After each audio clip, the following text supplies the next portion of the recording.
One,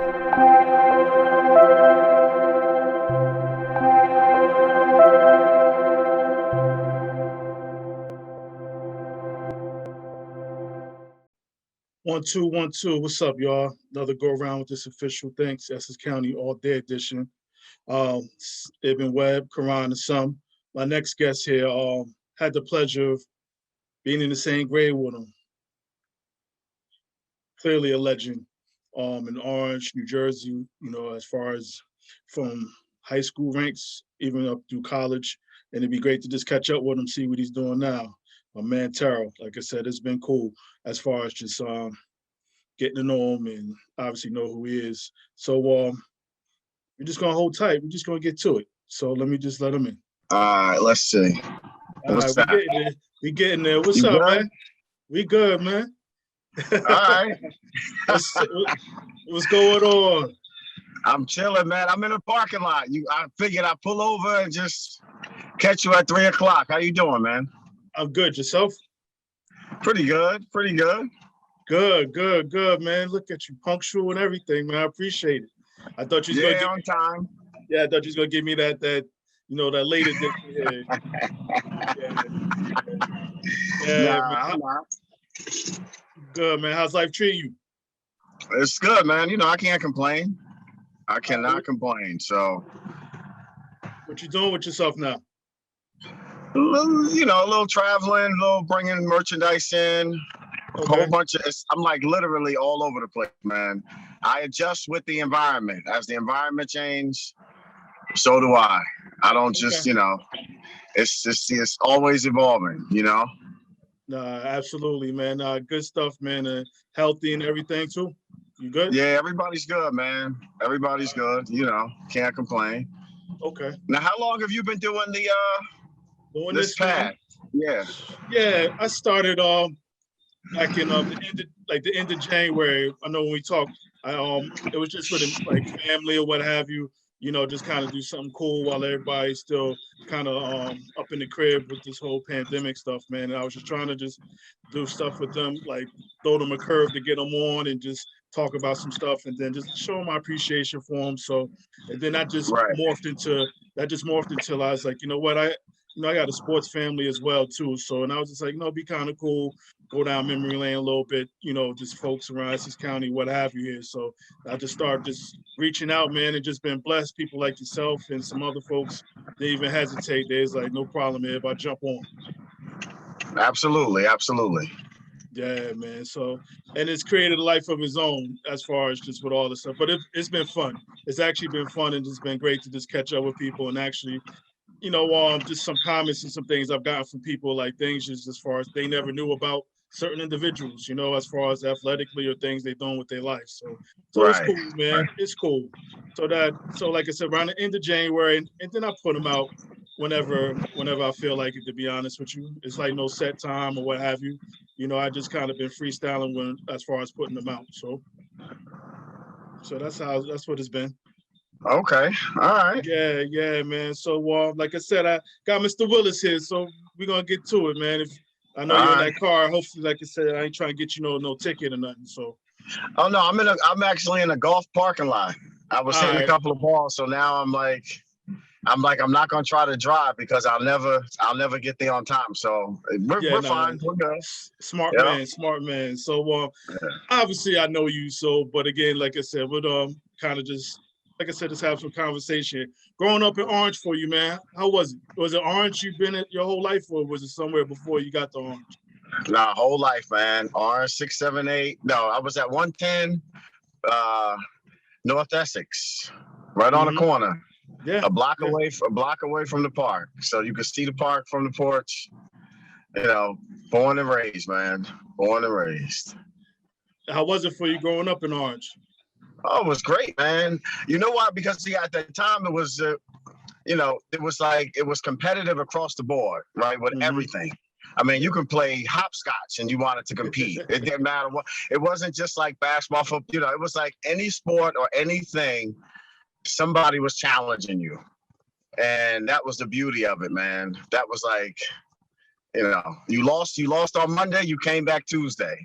You know, you lost on Tuesday, you come back on Thursday. Lost on Thursday, you wait for the weekend. But it was always a constant challenge, and that was like, you know, with everybody. I mean, everybody's just competing with everybody. It didn't matter what, who, what. You know, we had girls playing football, linebackers, you know, tackling people in the park. But it was funny. You know, it was fun.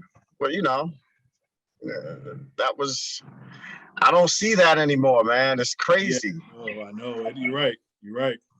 It's Everybody crazy. on the page. Yeah.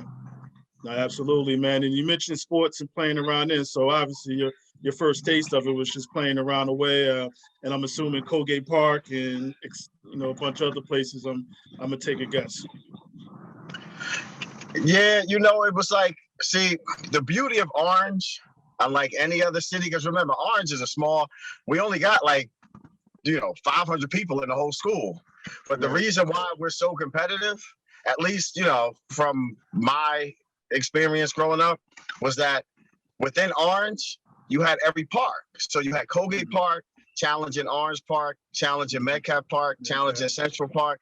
And you had kids in each one of those parks coming from different areas, and we all went to Orange High. So you had the best kids from Orange Park playing against the best kids from Colgate, playing against the best kids from Central, playing against the best kids from Metcalf. You know what I'm saying? So by the time you put a team together, we didn't even care about the competition. We was pretty much competing with each other. So by the time we, you know, that's why it was easy for us to keep that, you know, that thing going. And it was just like one thing after the next, one thing after the next. But with us, it was more about the other park. You forgot about Dodgetown. You forgot y'all made your way down there with us before you moved over there later on. Forgetting about Dodgetown, ropes, all that. You see, Dodgetown, it wasn't really a big, I mean, you know, y'all had the back, you know, basketball course in the back, but it wasn't like you know what I mean? It wasn't like a park. You know, you had like the little park across from Star Tavern, but y'all, you know, it wasn't like a park. So you guys was kind of just filtered through the other parks, you know what I'm saying? But it was more like, because, you know, Orange Park had, you know, both projects. Right. So even within that, you had one project competing against the other.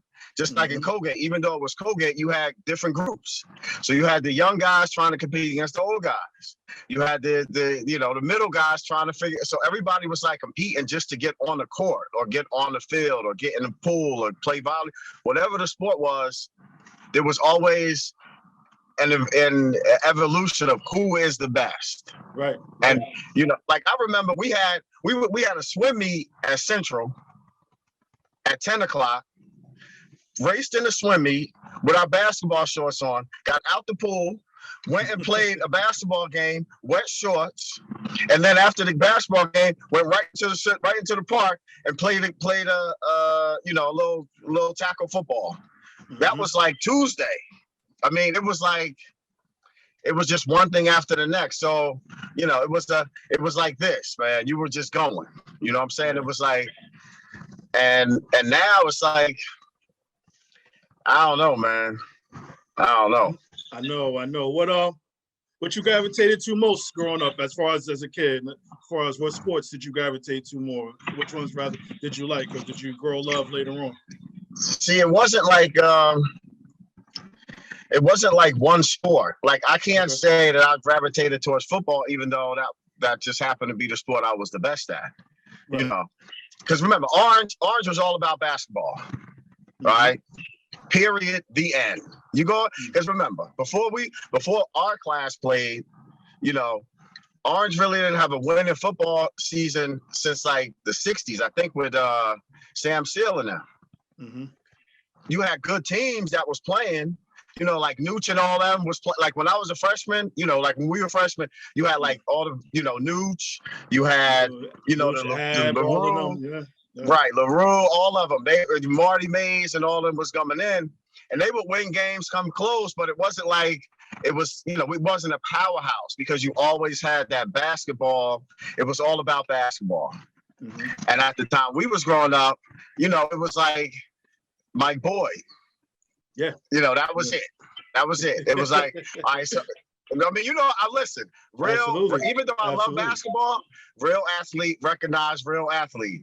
And there was no way nobody was coming close to like that team that they had. You know what I mean? They were running through, they were like freshmen running through like seniors. By the time they became like juniors and seniors, that team was so strong. It was just like, that's it. And then we just happened to come in kind of like at the tail end of like all of that basketball. You know what I'm saying? So it was like, here comes a team. So when we started playing, like we played a little bit our freshman year and then started bugging out a little bit. Mm-hmm. Didn't play the sophomore year because of grades and all that other stuff, And then by the junior year, it was like, all right, we're going to go and try this again. But we only had 12, 13 people on the whole team, man. Yeah. So people don't realize, like, we had literally 14 people. Well, 15 if you count like all the coaches. That's it. I mean, it was funny because it was like we were playing offense, defense. I was kicking off. I was the kicker kicking off, and then running, playing punt return, and then playing defense, and then playing offense. But we all had to do it because that was it. And then once we won like that last game, when we beat Clifford Scott, and what is that? The stadium on Park Avenue. Martin Stadium. Yeah. When we beat Clifford Scott in that game, it was like after that, it was our senior year, and we all came, and it was just like we had like 30 people. So now we started working out, and everybody kind of came together. And when we won that first game, and like I forget, I don't know if it was Butler or I can't remember the exact game, but we blew them out like 38-0. That was it. The football then became as popular as the basketball. Yeah, absolutely. And people was going and people was coming to the games and getting there early, and all of a sudden they're like, hold on, what's going on over here? Let me come and check it out. And the football stadiums was packed. We had the band playing coming down Main Street every morning, before the game started. But yeah, it was cool, man. It was good. Absolutely. That's what Go ahead. No, I was going to say the love wasn't so much football. The love for me was basketball, even swimming, and then football, and then other stuff. But it was like, if everything was basketball. Let's just be real in Orange. Everything was basketball. And from the time we started playing, it was,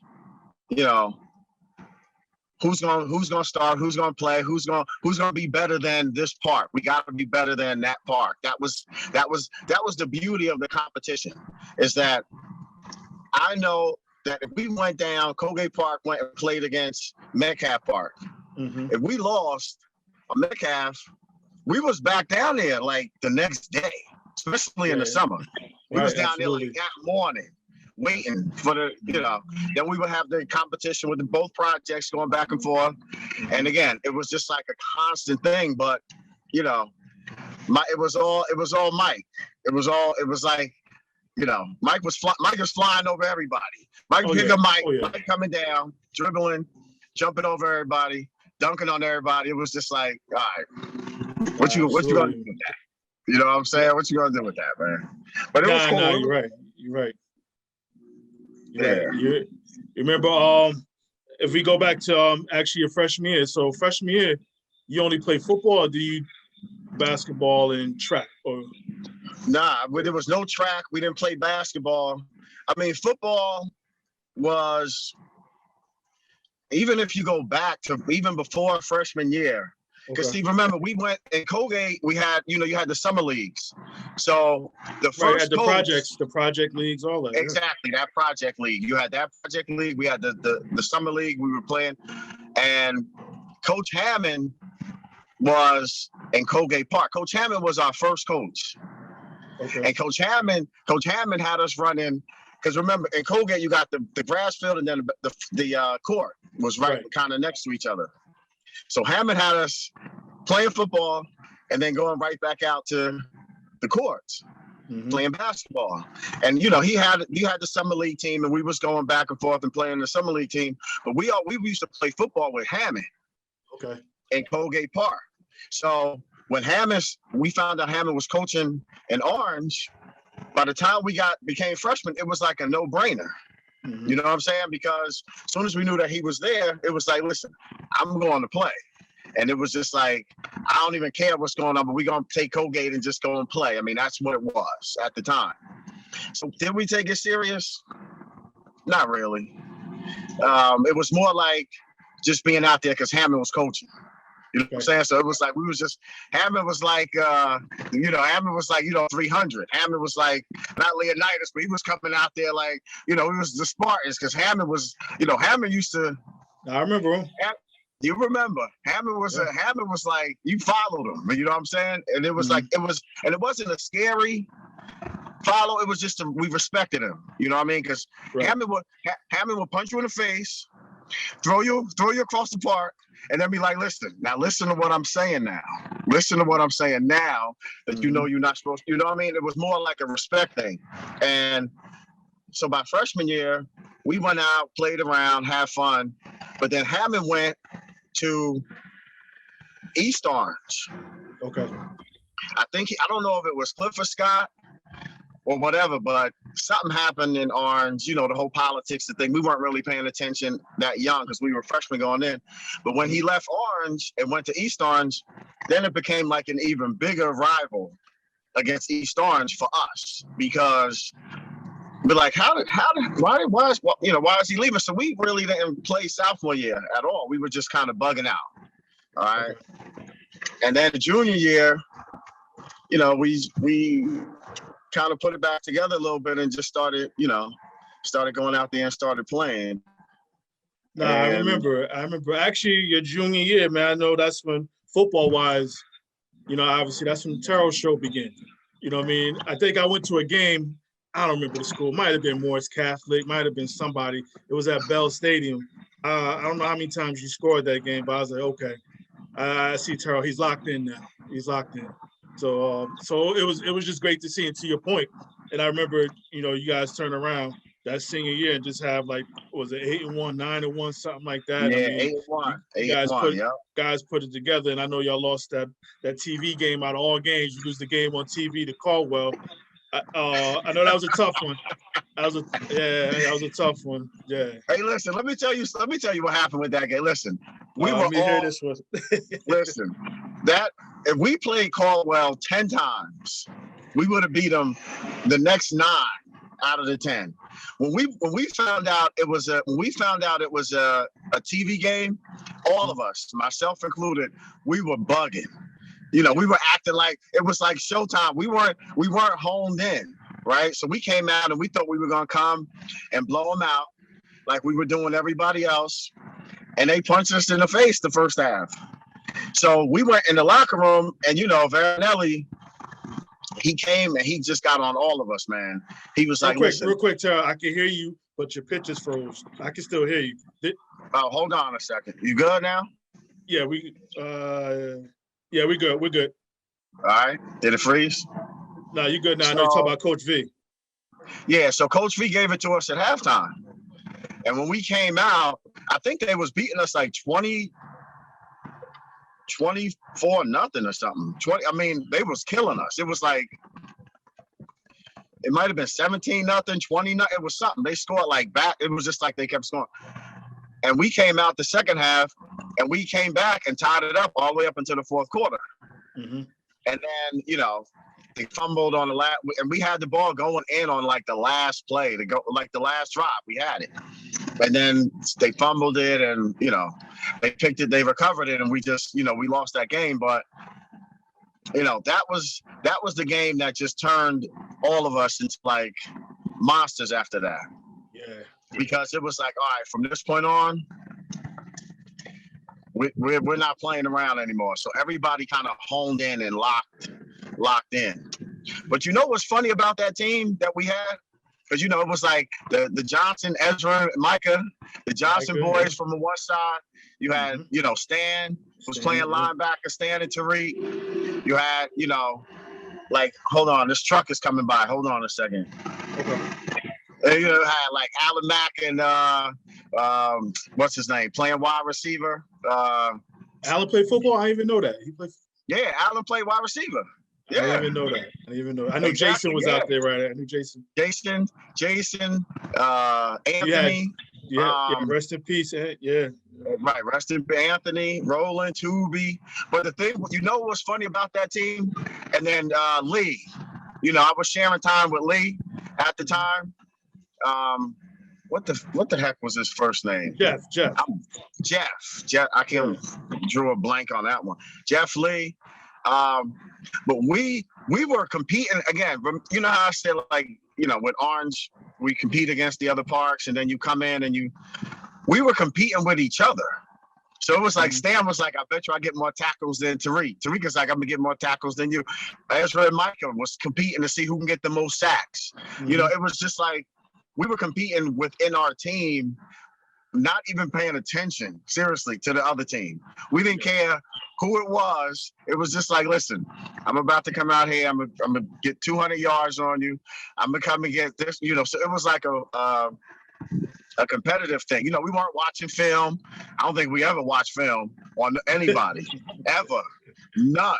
Yeah. Okay, it was just like, listen, who's next? Who are we playing against? And that was it, you know. So it was cool, man. It was fun. We had a good time, you know. We had a good time. Now that football season, I know, and it stinks now in comparison to now how they do the playoffs. Y'all get robbed because of the PowerPoints and all that nonsense they had back then. So y'all don't get in.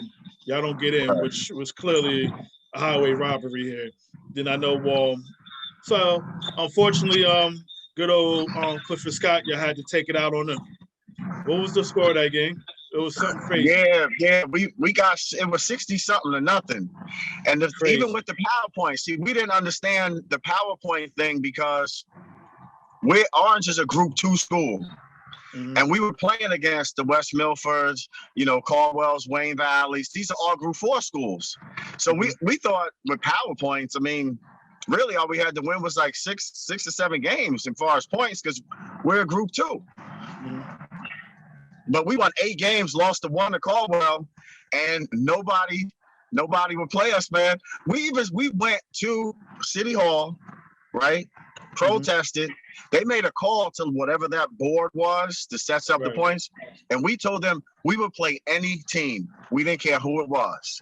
We just want to get in the playoffs. Instead of going to like the team we're supposed to play in the playoffs, we said we will play any team in the playoffs that year, and nobody accepted it. Nobody. And we were like, you know, I mean, we were pissed, and then we were pissed once we knew that we couldn't play against any other team. And now we're playing our rival, Clifford Scott, as the last game home. So they didn't, you know, they didn't have a shot, man. They didn't have a shot. Yeah, I saw that score. I was just y'all was pissed. Y'all was pissed. So, like I said, they had to wear that. Yeah. Now I know what you wanted that game. How many touchdowns you had that game? About 5, 6? I don't know, 5, 6, something like that. I don't even remember, man. Yeah. We were just going like it was. Yeah. Plus Hammond, it was funny because Hammond was coaching Clifford Scott on top of everything. So on top of all of that, here you got the first coach, I ever had in Colgate Park. Not even in middle school yet.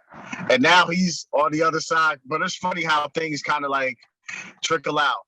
You know what I'm saying? Because when Hammond left, when we were in Colgate, like I said, as a youngster, Hammond was the first coach. But then Robert Cole was our basketball coach in the summer league. Okay. Now, I didn't know how, Robert Cole's skill set. I heard of him, but again, we was young, so I never saw him play. Like I saw Mike and them play because we were freshmen when they were seniors. So we saw them play. I never saw Cole play. You always heard about Cole, Tynes, all of them from that, back in the day when they was playing. And, here he is, he was coaching us, but we didn't respect the whole game. We knew he can play because when we used to play, like the young guys used to play against the old guys, Cole and all of those guys would play against us. Mm-hmm. And Cole was shooting from half court before people were, I'm sitting there like, I know this fool. You know, Cole would come down, talk junk, and just launch from half court.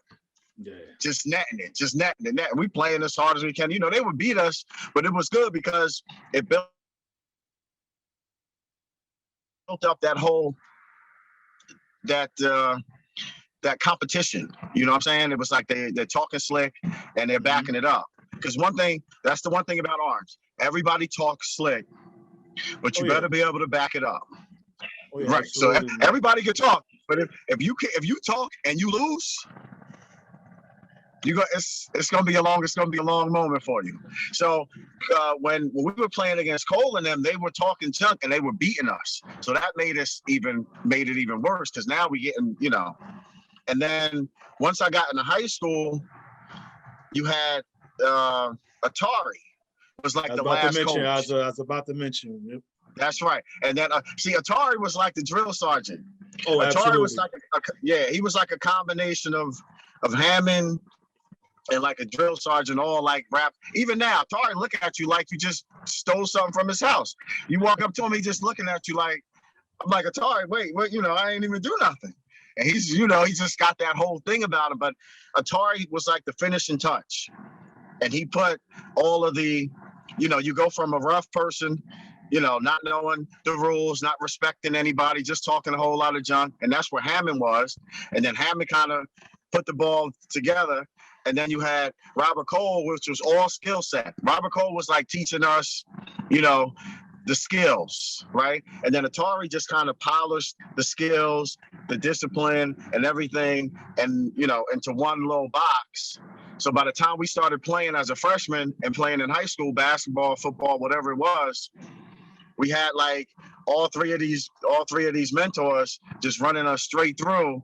And, you know, it was easy for us to kind of come together, even though we were from Colgate. You had other players from the projects, and other players from, you know, the South, the other players from on this side.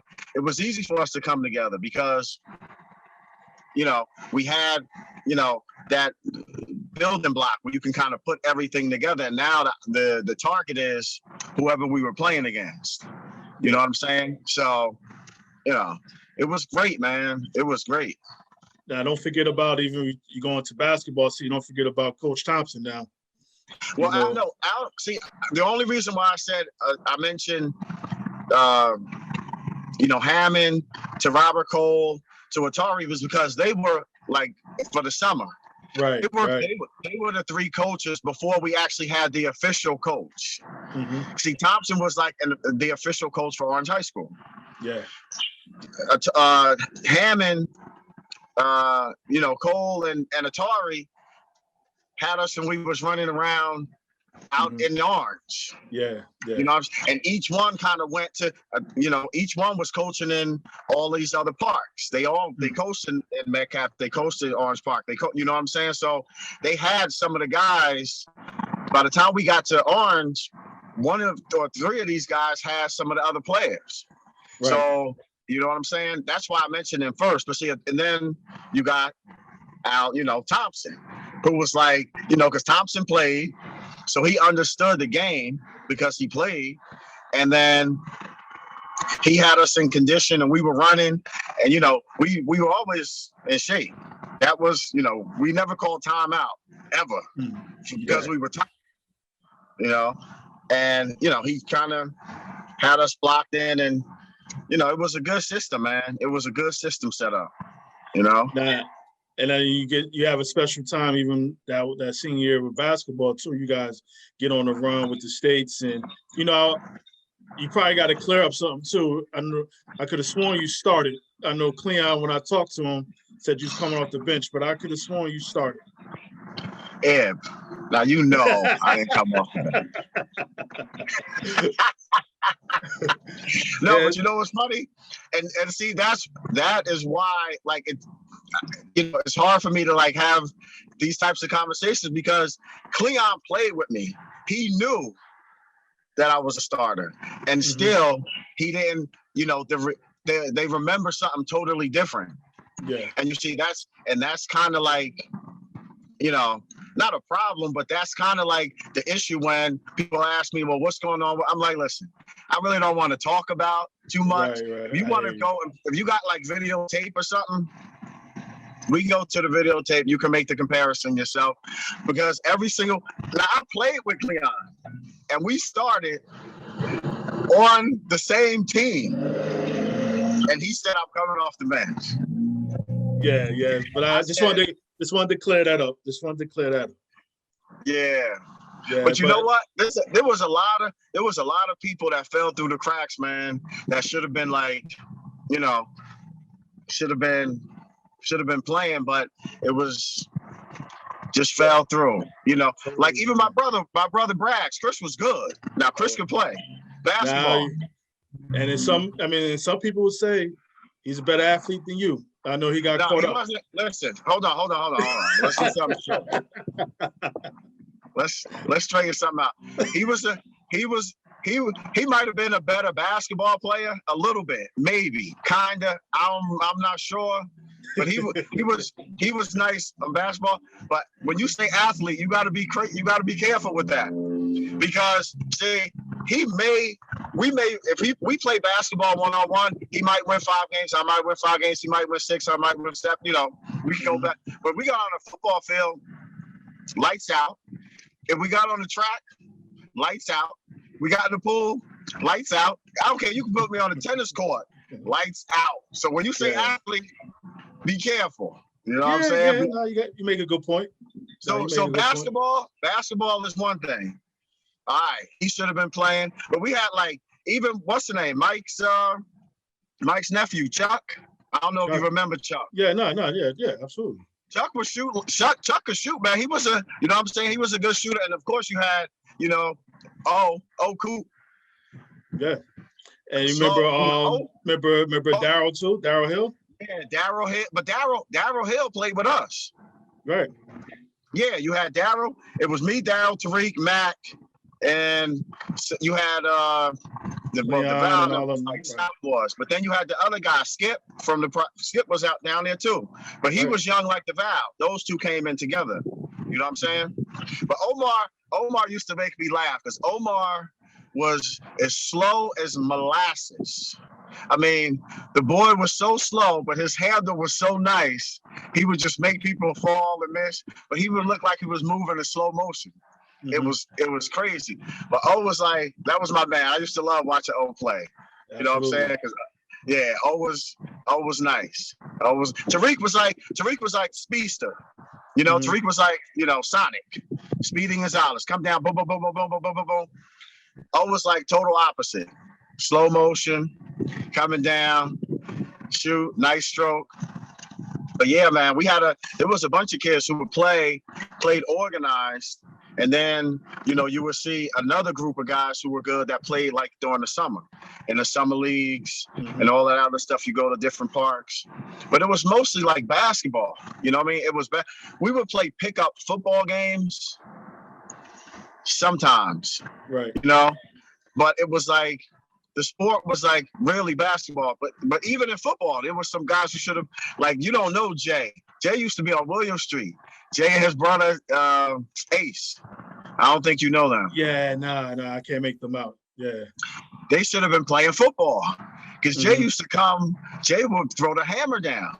And, like I said, it was just like people didn't know, things happened different. They didn't get a chance to play or whatever they did, but there was a lot of athletes coming in ours, man. In that little circle of all of these parks competing, there was a bunch of cats playing, So, but yeah. So you get going, and I know you guys had a nice little run. And I know when I was joking with Cleon, y'all got on you and Tariq, actually one game I went to, y'all got on your little Colgate thing as you do Tariq up for a dunk too. I'm like, man, ain't this against the rules? But he must have took his 2 steps. You know what I'm talking about, when you boost him up. Oh yeah. we used to do that. Y'all did that in the game. Right. We used to do it in the park, and we had it down so smooth where we would do it fast enough where the refs wouldn't have enough time to react, because it would happen so quick. So we was like, all right, listen, we're going to do this in the game. So we did it in the game, and we were coming down full speed. And by the time I lifted them up, he already dunked and we were running back down. Yeah. So the refs didn't know what to call because they never saw it. When we did it again, 2 steps, he was good. Yeah, but when we did it the second time, they blew the whistle and called it. But yeah, man. But nah, and you guys have fun, man. With track, man. What got you interested in running track? Nobody. I ran track to stay in shape. Okay. Because remember, you had football would run into basketball, and track would kind of be like in the middle. So I was just running I wasn't running to like compete. I mean, you're on a track team, you're going to compete, but it wasn't like football and basketball where you were playing to win, state championships or kind of go to playoffs and all of that stuff. We were just running track just to stay in shape. But when we got on the track team, it was like, oh shoot, we got a nice little squad here. Yeah. So then you have Miss Gray, Coach Ship, Darryl White, because Darryl was the football coach, then he went to the into the track coach. And we had 4 guys who was fast, who was running, and then it kept going. And before you knew it, we was, down in pen relays, and then we running in the States and we're winning. So we started winning. Once we started winning in one sport, it was like, okay, now we're going to try to win in the next. So we won in basketball, we won in football, we won in track. So now it was like Orange was like floating across the board because we were competing in everything. You know what I'm saying? So it was nice, man. It was good times, good times. Nah, and definitely, man, with everything, it gets contagious. You don't want the next sport or next season or next individual to slow it up, man. Winning is contagious. Unfortunately, losing is too. But you guys was able to spin that around, man. Like, I was just so happy just to be a fan and just sit back and watch. Now you get to make a college choice, man. I know you end up at Rutgers. What other schools did you consider? Well, honestly, I thought I was going to UCLA for real. Okay. Because you get 5 trips, you get 5 visits wherever you're going to go, and I could have went anywhere, but I didn't go to Penn State because I didn't have to. I went to Penn State football camp. Mm-hmm. So I was already out there. I saw it. I knew what was going on. So I didn't have to take that visit. Michigan, they had like 6 or 7 running backs. Yeah. So I'm like, should I, shouldn't I? And then, but UCLA, when I flew out there, it was like it fit me perfect. Okay. For me personally, not for the, but then and the last trip, I went out to Syracuse. And they had a nice squad out there. They had Marvin Harris and the rest of the boys out there. But it just it didn't do anything. I pretty much made my mind up. I'm like, man, I'm going to UCLA. I'm gone. Okay. I'll see y'all. Yeah. I'll call you when I'm back. But then when I came back, the last trip I took was to Rutgers. Okay. And my mother and father was like, listen, if you go to Rutgers, we can see you play and all. It was all of that. So I'm like, I don't think so, but I'll go anyway. Okay. Right? Seriously, it was raining the day I went. It was just terrible. But when I got there, it was me, Rashad Swinger. I don't know if you know. Yeah, I know these names. I remember these names. So Rashad was like all American, all state. He played in the North-South game with us. Jason Curry was there. Laquan Harris. Mike. Mike Foreman. Mike Foreman was there. Mm-hmm. Aaron went, rest in peace. Rusty Swartz. Aaron Crowder. Yeah. We all happened to be there all at the same time. Now at the time, okay. That's right. So we were all there, and it was like, I'm sitting there like, I'm thinking to myself, because remember, you got to remember, and this is why I tell people all the time, Orange is not a football school. Mm-hmm. You might have 1 or 2 years they're good, then they're not. Then you might have another 3 or 4 years they're good, then they're not. But I'm talking about when we started playing in the 90s, before the 90s, Orange was a basketball school. Yeah. There was nothing football in Orange, period, the end. You had, like I said, you had Sam Seal and you had a bunch of other teams who won some games, but it wasn't like it was a powerhouse. You look to the big schools like St. Anthony's is a basketball team. They're a football team.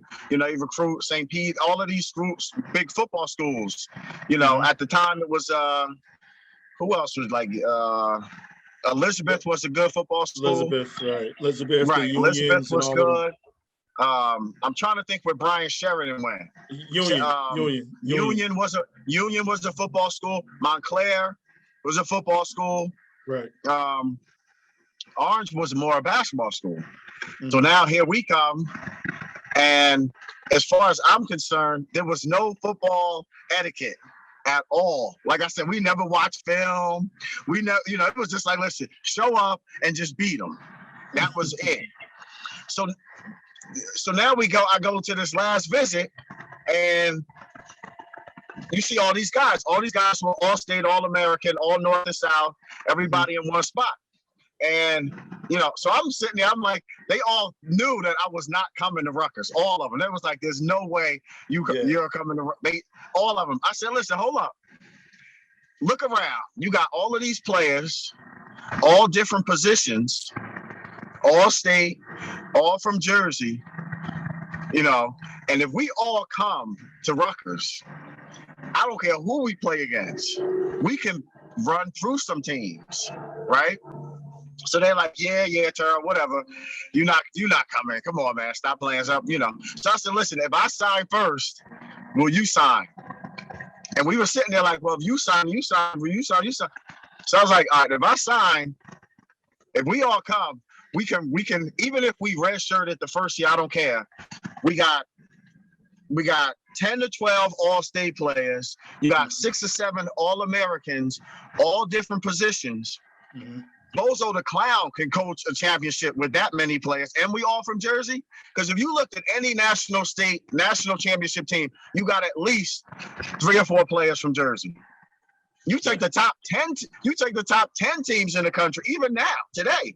If you look at the top 10 teams playing right now, you got at least 3 or 4 from Jersey, and probably 1 or 2 are starting. So that part I did know. So I'm like, wait a second. We got 10 all-state and 6 or 7 all-Americans? Hold up. Let me think about this for a second. And we can kind of, you know, we all know each other because, like, you know, we play. You played with us in the North-South game. Yeah, small world, man. Small world. Exactly. We were all there together. All of us. Me, you, all. You know, all of us were together.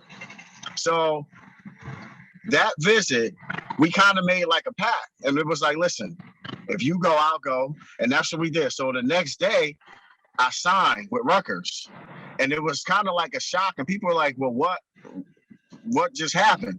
And then all of a sudden, all the rest of them came.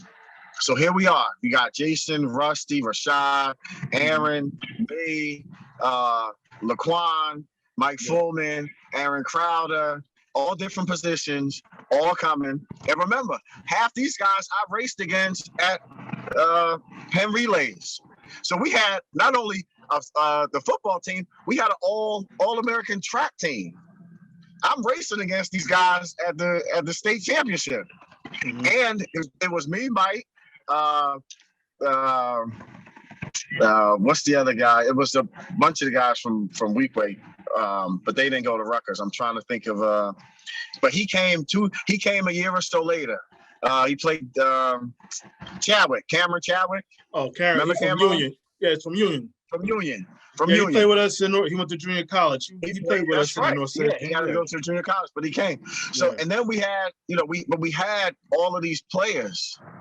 And then when we got there, it was like, dude, it was crazy. It was crazy. But, you know, things that were going on, a lot of us, well, at least I didn't understand what was going on. That was the first time I recognized that it wasn't about talent, it was a political thing. Now remember, in Colgate or any park in Orange, if you're not good, you're not gonna play. We're not gonna play you just because you're a nice guy, or just because you practice hard, or just because if you can play, you can get out there and play. And that's all I knew going to Rutgers. So by the time I got there, it was like, we're practicing and I'm seeing guys who should be starting, who's still on the bench. I'm like, wait. I'm sitting there like, wait, Hope, what's going on? And they're like, well, I gotta wait my turn. You know, it wasn't, you know, I'm sitting there like, man, look. And I kind of like went into a little shell. And my coach, Dick Jameson at the time, I had to be there an hour before practice because he had to hone me in. I mean, I knew that now, but he used to say, listen, you be here an hour before. I didn't realize what he was doing, but I realize it now because you could see it clearly that he had to hone me in because I'm like firecrackers, man. I'm shooting off and I'm saying stuff and doing stuff. And I need that hour kind of pulled me in before we went into practice every day because it went from who's the best to who's the nicest or whose turn is it? Or he's a senior, so he has to play, or all of this stuff. And I'm sitting there like, what the heck did I get into, man? I'm sitting there like, you know, what's going on? And then remember, Bruce Presley was the starting running back. So Bruce Presley was like all Big East. He broke like the New Jersey scoring record. He had like 5,000 points or something like whatever he had. Yeah. So, and You're on mute. You hit the mute button. I didn't really stand a chance at the beginning. So nobody really knew what I could do except the people who practiced with me. So the guys in practice knew, but you guys didn't know what I was going to do. You know, you had no clue what was going on. So when I got redshirted, it was like quiet. But then once the next year came, we're training. And again, it was still the Bruce show. It was the Bruce Presley show. Mm-hmm. And I'm sitting there. I'm on the bench, sitting there. I'm like, you know, what's going on? Didn't play. Going on, didn't play. And then finally, the first game I got in was at Duke at the, Giant Stadium. And it was because Bruce got hurt. So they had to put me in. They didn't have a choice. Yeah. And they put me in like the last quarter with whatever. I don't know how much time it was. It was like we was losing. People was leaving the stadium. And then they put me in with like a quarter and a half to play. And, I scored, came back, scored, got down. Then Chris Brantley scored a touchdown. And we came back and actually won the game. And then everybody started saying, well, who is this Willis kid? Who was this Willis kid? Who was this Willis kid? But then Bruce was fine the next game. So I didn't play the next game. And then I sat down on the bench the next game. And then was playing sporadic until, a couple of games. Every time I got in, I would score like a touchdown or score a long run. And they were like, well, how, you guys got to play this. You got to play this kid. Yeah. And then as the record started going down, now it was like, now you have to. And I'll never forget this. We did an ESPN interview. It was me. This is my freshman year. Well, redshirt freshman year. Me, Bruce, and Coach Graber. And this, I broke, this is when I broke Herschel Walker's record, was, All-American, all of that stuff. Mm-hmm. And the guy on ESPN said, so when are you going to start Bruce and Terrell at the same time?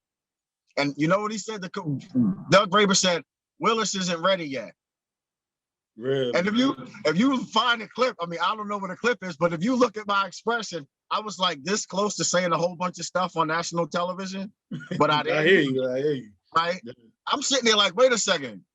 I'm the backup. I only played a couple of games, broke all the records in 1 year, playing against the toughest schedule in the country. Because people forget, Rutgers had, at that time, we were playing against Miami with Warren Sapp and Ray Lewis. Mm-hmm. We had Penn State, who was ranked number like 5 or 6. We played against, Syracuse had Marvin Harris. Pittsburgh had Curtis Martin. You had West Virginia was like ranked 4. Virginia Tech had the number 1 defense in the country. And then our easy games was like Tulane, Colgate, like Temple or something like that. Temple. Right. That was like the easy games. And we still won 7 games. And we still won 7 games with half the talent on the bench. So after that whole thing happened, it was just like it was like a line drawn in the sand. And when I saw what was going on, you know, I even threatened to leave. I was like, man, I'm transferring. I don't care. I'll sit out. There was a big article about that. I'm like, I'm leaving, man. I just can't be in this. I don't know what this is, but I'm just, and I started losing interest in playing. People don't even know that with all the records, and even like Ray Rice broke the Russian record, but I still got like 3 more or whatever, like all purpose or whatever. There's like most in the game or whatever. There's a bunch of them. Okay. But I only average 10 carries a game in the 3.5 years that I played at Rutgers. I averaged 10.5 carries a game. And they were comparing me with other players. Like at the time, I was a super freshman. Marshall Faulk was the super sophomore. Mm-hmm. So they were comparing me and Marshall Faulk, who's better, who's nicer, who's faster, who can do the better moves. But I'm like, Marshall he getting like 30 carries. Yeah. And he's starting. The offense is running around him. You know, for me, it was like I'm coming off the bench, second string. I got the same 2 plays. I had a trap and a draw. That's it. Trap, draw, and maybe a stretch. 3 plays. They all knew it. 3 plays. 1, 2. That's it. And I'm like, I never got a screen. You know that? Never got a screen from Rutgers. Never in the whole time I played at Rutgers, never got 1 screen. Even though I led the Big East in kickoff returns, even when they stopped kicking it to me, still led it. I had to run across the other side of the field to get the ball and still led the Big East. Yeah. And then I went from second, and this is another thing a lot of people don't know. I went from second string to third string. And people don't know that. My junior year, because Bruce was starting, then they brought another kid in, Chad Bosch. And the offensive coordinator came to me and said, okay, you're going to earn your playing time. We're going to put you at third string. And I'm sitting there like, and by that time, I'm a junior. Where am I going? So people were like, oh, Willis isn't, you know, he's not that good. He's not playing as well as he was. And all of that noise was going on. And I was dying to say something, but I'm like, you know what? Let me just stay quiet. Get out, you know, after this, when he said that, I knew I was leaving. That was it. I'm like, I'm out. I don't care what happens. I don't care if I don't play another snap. I'm done. Yeah. I'm out. I'll take my chances. If I make it in the NFL, I make it. If I don't, whatever. I'm not worried about it. But at that moment, I knew that was it. And the game, there's a game you should look up. It's the Tulane game, my junior year.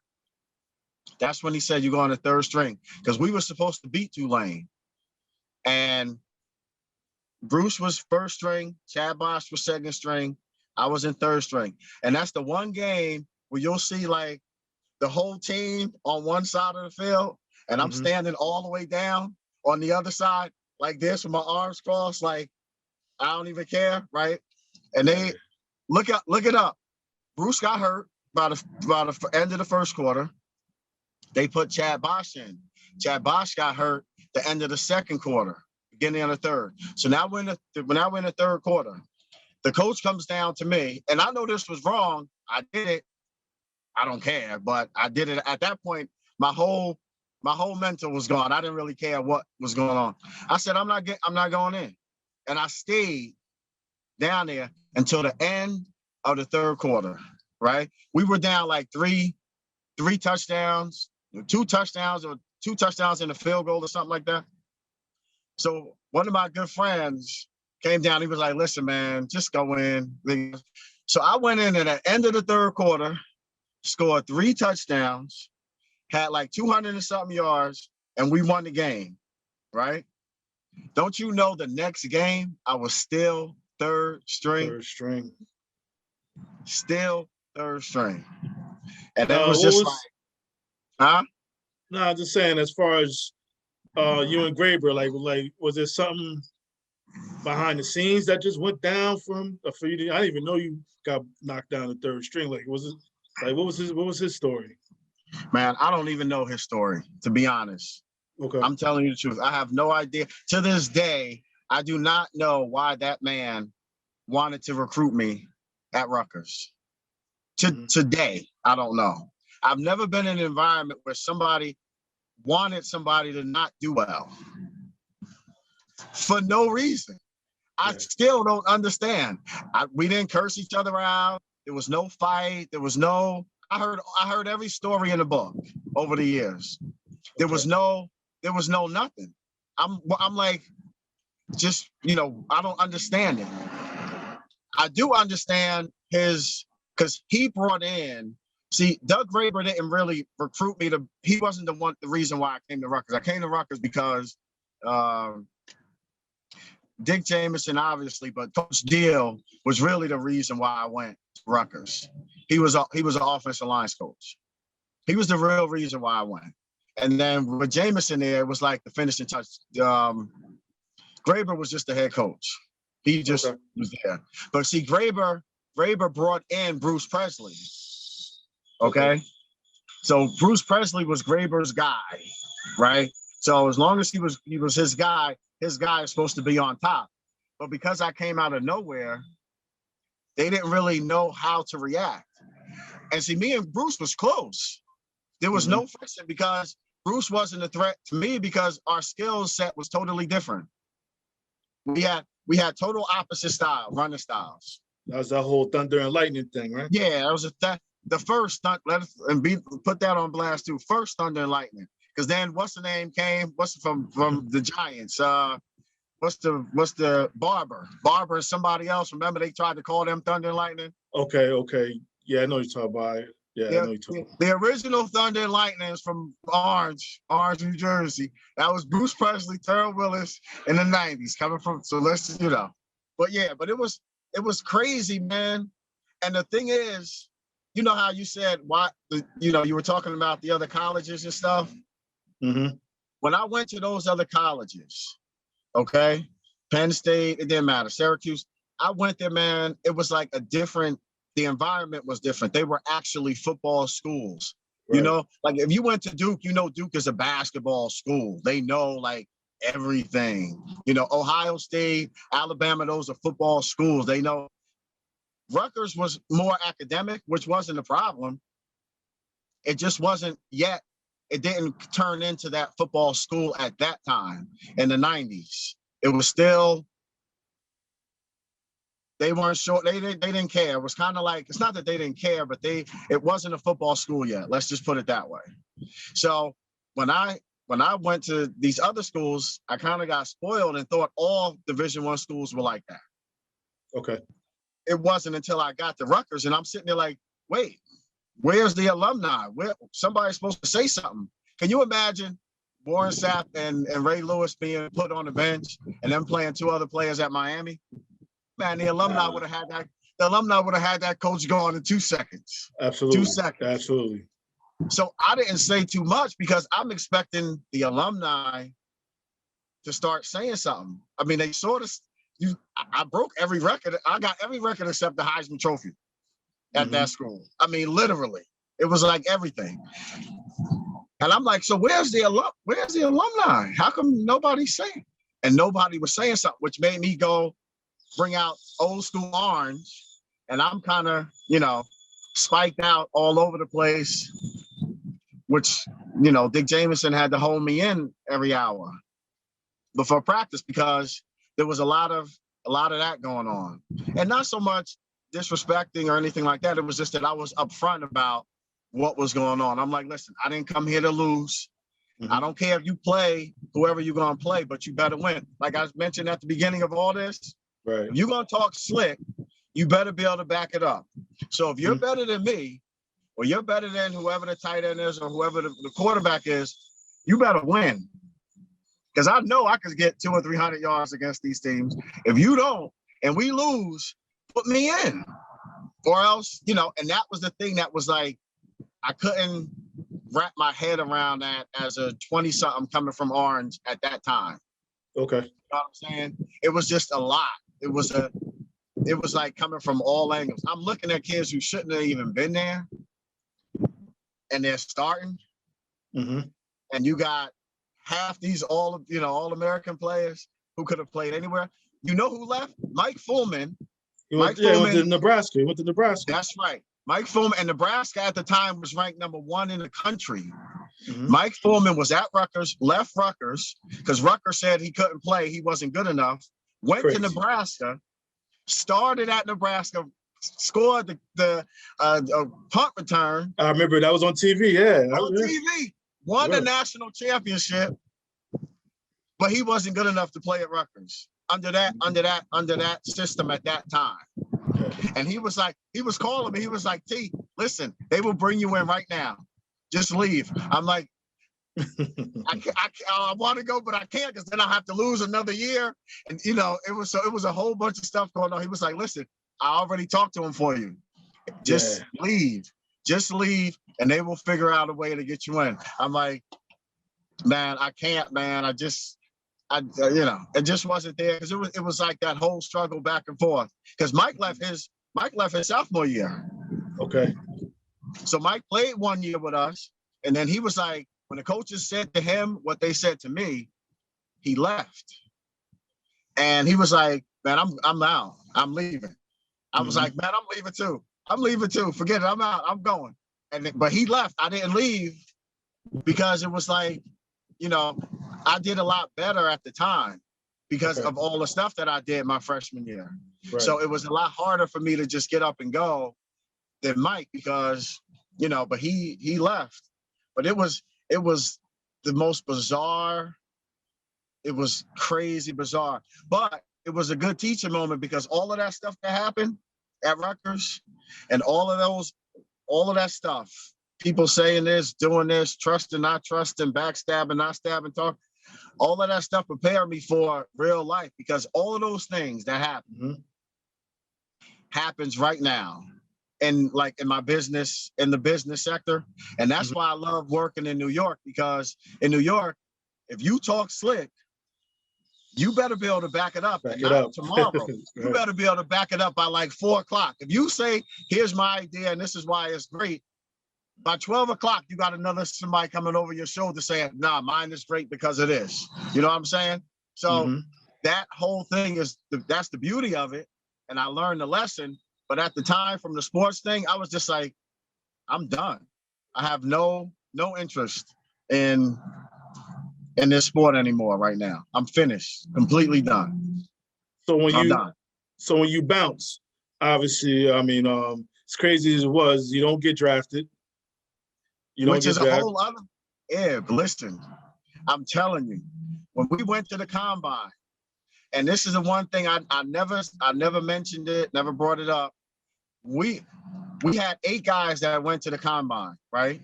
Now, Rutgers was like Orange in regards to big time football. They had no clue what and how to prepare us for the combine, because a lot of players never went. Okay. They didn't know what was going on. It was just like, oh, okay, you got guys that can go.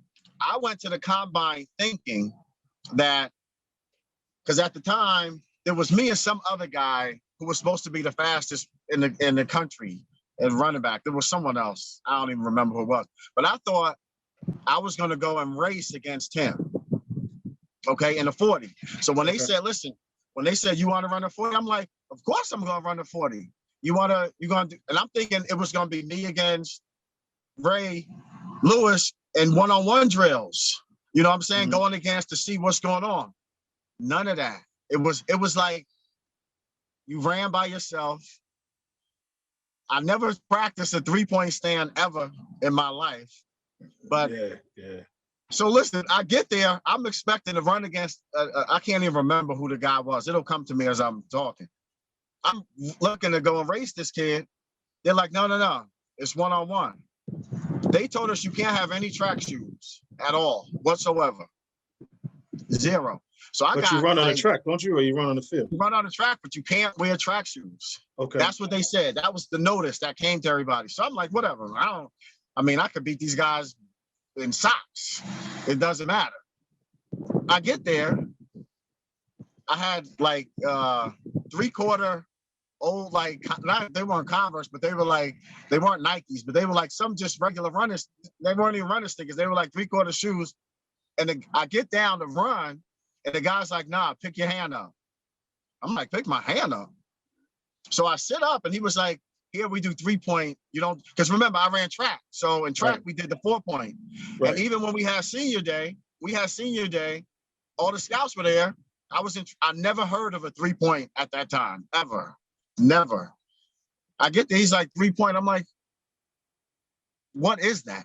Seriously, that's what I said. I didn't even know what that meant. He said, no, you can only have one hand down. But I crouched down, stand up, and just run like play. I ran like a 4.5 or something. And they were expecting me to run this 4.2, this low 4.2, you know what I'm saying? I'm sitting there like, what is going on? No drills. All they did was you ran a 40, they did a bench press, you did a vertical, okay? You ran a few routes by yourself. There was nothing that I thought was gonna be in that whole thing at the time. It was a complete surprise, okay? Because there was a lot of guys who didn't run the 40. And I'm like, how come, if this guy is supposed to be so good, how come he's not running the 40? If this guy's supposed to be wise, I didn't understand that at the time.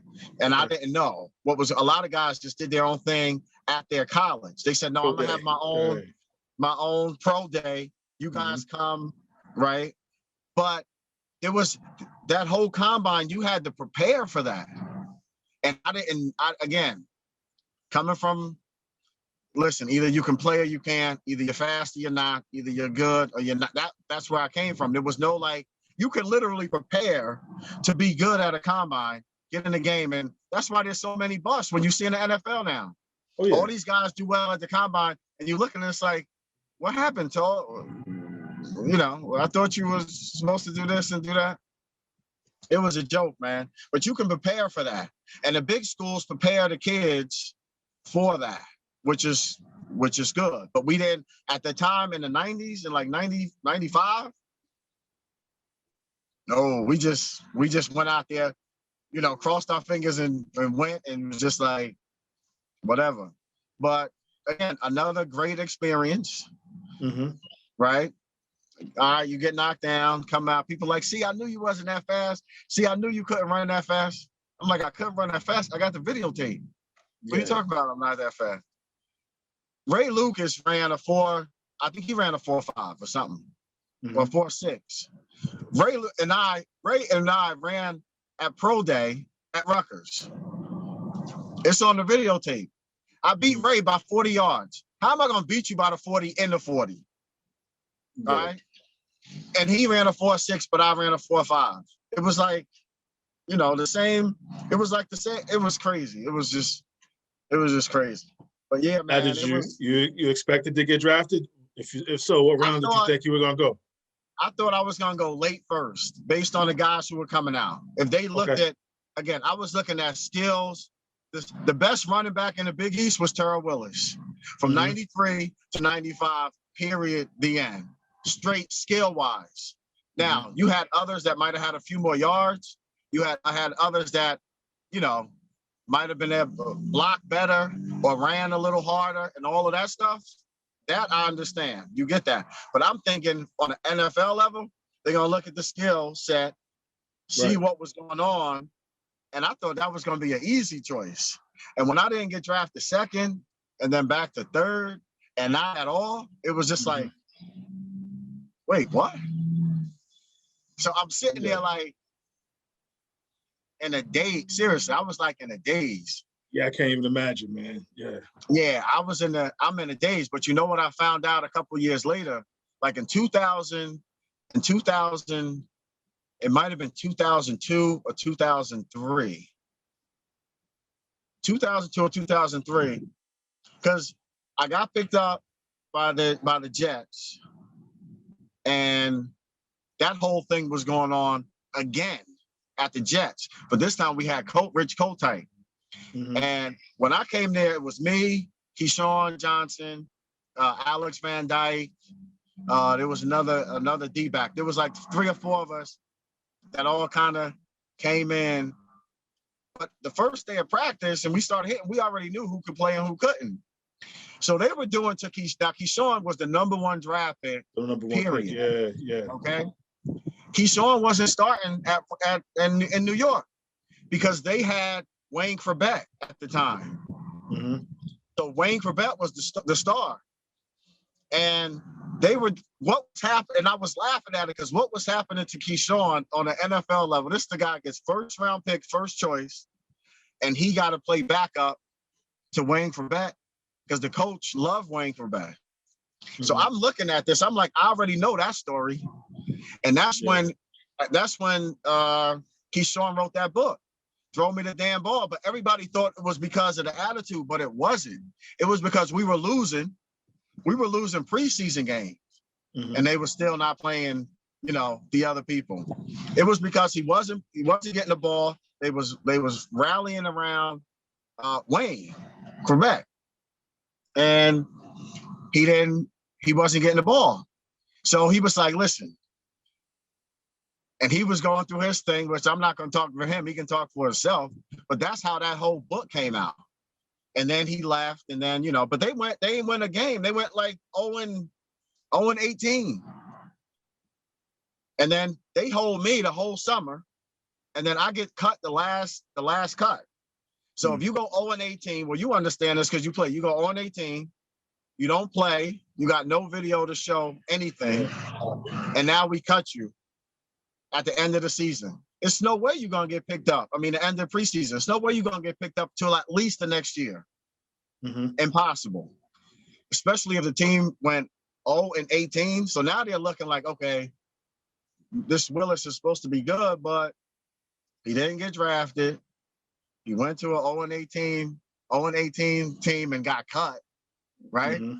So I'm sitting there like, man, forget this. I'm not messing around. I'm not playing. I'm like, look, I got nothing to say. So I took like a year or two off because I understand the politics of how that stuff works. Now I get 2002. I'm trying, and I get this guy, and he said, listen, I want you to meet somebody. So Garrett, he used to coach at the son coached at Dallas, the redhead. Okay. Jason Garrett. Jason Garrett, right? So his father was a scout at Dallas. Okay. So my agent said, listen, I want you to go and meet this guy. So I go down, I'm working in New York now. I drive down to South Jersey, drive to the guy's house, right? Change my clothes, put on the shorts, and now Garrett starts throwing me passes, right? So Garrett's throwing me passes in his backyard in South Jersey. So after it was over, the coach, his father said, now I would catch like a 5-yard hitch and just run. I never stopped running to show him that I was still in shape. He said, you're really not that bad. So I'm like, what are you talking about? He said, I got your scouting report. Because, when you leave college, all of the coaches get put out a scouting report. Right. And they tell you what's going on. Man, Doug Graber, and they said, I never came to practice, used to beat up people, beat up girls on campus, did drugs, never showed up. Was like, he said, I never saw a rap sheet that bad in my entire life. And he was a scout for like 30 years. And at the time, what's the guy from Nebraska who got into all that trouble and got with the Lawrence Phillips. He said my scouting report was worse than Lawrence Phillips. At that time, I'm sitting there like, what? So that cleared up a whole lot for me personally, because up until that point, I didn't understand why I didn't get drafted. But if that report went out to all the teams, it made it crystal clear. So then it was like this weight was like lifted off, and I was like, all right, so now I feel a little bit better. But yeah, it was a crazy circle, man. It was a crazy ride. Yeah, man, that's crazy looking back and you saying all that stuff. Folks, stuff don't even know, man. But even to go into the Jets camp, man, just how was that? Even though I know it was only for the summer, man, just even putting on the NFL helmet, besides all the politics and all that shit. Just how was it, man? But what was crazy about that? Because the quarterback at the time was Neil O'Donnell. Okay.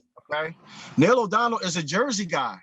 Yeah, So Madison or something like that. Yeah. yes, me, Neil O'Donnell, Wayne, and Marco Battaglia. He went to Rutgers too, but he was Right, coming from out. Elizabeth. Right. And there was another guy. We were working out all before pre-camp for like a month. So Neil O'Donnell knew what was going on because he was throwing me deep bombs. I said, Neil, just throw it as far as you can. You can't out-throw me. I was just showing him the speed to let him know that, listen, if you ever get in any trouble, you can just push it off and I'll be gone. But just throw it. I didn't realize that. I think Wayne might have thought I was coming in to be a receiver. So this is my own train of thought. I don't know if this is right or wrong. I have no idea if this is right or wrong, but I'm thinking when Wayne saw that, you got Keyshawn, that's the number 1 pick. Now he's looking at me, who wasn't drafted, who's going to come in, because Wayne Corbett wasn't drafted either. He was a walk-on. Mm-hmm. So now I'm thinking, I'm like, well, why isn't Neil O'Donnell saying something? Because my family came to the camp. Because the camp was open. Mm-hmm. So I was on the scout team and I was going against the first team defense. So, and I was doing my thing against, so I'm sitting there like, wait till I get the first team offense and then we'll see what time it is. And I'm telling everybody, I'm like, I'm about to light New York up. And I'm talking junk, right? So I'm going and we're sitting there and we're all talking. I'm like, as soon as they put me in, that's it. Never got in a preseason game. Never got 1 carry in a preseason game. Never did anything. I got in 1 game when they kickoff, and the coach told me at the time, and again, people don't know this either. He said, if you touch the ball, we're going to cut you. I don't care if the ball comes to you. Do not catch the ball. Let the other guy catch the ball. Now I'm looking at this. I'm listening to this shit, and I'm sitting there like, are you kidding me? Well, who am I going to say that to at the time? They put me in. Where does the ball go? The ball is coming right to me. So I'm looking like, should I catch the shit? Now, should I? And if you look, I kind of like go like this, but then I just kind of let it go. I don't even touch it. Ball drops, goes out. I go to the sideline. He yells at me for not catching the ball. I'm sitting there like, what? Yeah. Are you kidding? And then after that, it was just like I said, I wasn't a football player. There was no love for football. I just could play it. So I didn't really care. It wasn't like that was my life and I don't play football. After that whole thing, I was like, I don't ever need to touch a football again at this point. I was just done with like everything, man. It was just the whole scene of it, the whole thing was just so crazy that I just couldn't put all the pieces together, man. I couldn't put the pieces together. Still can't put the pieces together. So I'm just like, whatever, man. But it was crazy. It was crazy. Now going back to the whole Garrett thing, after he kind of just, I guess worked you out at the crib or what have you, did anything come up from that, out of that? Yeah, I went to Dallas, tried out. The running back coach at the time, and my scout was with me. I ran a 40, 4:22. They have a track down in Dallas near the locker room where it's a 40. So I ran that, and then the guy tells me to run a 40 again in the grass. And I don't know what it was, 4.3 something, whatever. Okay. And did passes, caught the passes, everything was fine. Ran routes, no problem. And my agent was like, he said the reason why they didn't sign you is because your 40 was a lot slower on grass. This was literally his excuse. And then he said to me, because the running back goes down, he was like, what did you do? His words exactly. What did you do? I'm like, what did I do? He was like, there's no way somebody with your skill set is still out here not playing. So I don't really know. I don't know what you did, but I'm not going to take a chance. He told me that straight up. He told me that straight up. He said, listen, I'm not sure what you did, but I'm not. So that was in 2002. Fast forward another 2 years. I was like, all right, I'm gonna give it one more. I'm gonna give it one more shot. I was in Brookdale Park. Okay. Right here. It was 14. This is 2 years later. I'm in Brookdale Park. A guy it was a scout for the Raiders, Oakland Raiders, a Jersey guy. So my agent had like 3 or 4 guys. Another agent was there. They had like 6. Now, you know, in Brookdale Park, the 40-yard is marked off, right? So he had 5 of us running at a time, right? So I run the 40, right? It was like 4-2 something. I don't know what it was. He was like, run it again. All right, run it again. Run it again. Run it again. He made me run it 4 times, right? So now even the other players are looking like, what is going on? Because now I'm running it by myself. First time I ran it with the 4 guys. The other 3 times I ran it by myself. Now he's like, at this time I got the one hand down pat now. Now I know how to start, right? Yeah. We had the track shoes on. So it was like, now it was good. He went to his car. Ed, listen to what I'm telling you. He went to his car. And this is when it was completely finished. Walked to his car, got a tape measure out of his car, had one of the guys hold the tape measure to check to see if it was a legit 40 yards. That's already marked off on the field. He went back to his car because he was like, what? He was like, somebody with this speed, even if you play soccer, never played before, you should be on somebody's team. And I'm not really sure what the thing is. And that was kind of like the double-edged sword. If I didn't run fast, I'm not good enough. If I run too fast, what's wrong with you? So it was like, I didn't really know what to do. So at that point, I just stopped. I was like, all right, it was a nice ride. Right. Everything was fun. Now we can just reminisce like we're doing right now with you. Reminisce about what's going on. But I was like, all that working out and all of that stuff, I was finished. And that was it, man. But I still to this day don't understand why what's the quarterback from I just said his name. Neil O'Donnell. I still to this day don't understand why Neil O'Donnell never said anything. Because again, it's not like I went into camp and he knew I was a Jersey guy. We worked out together for like a month and a half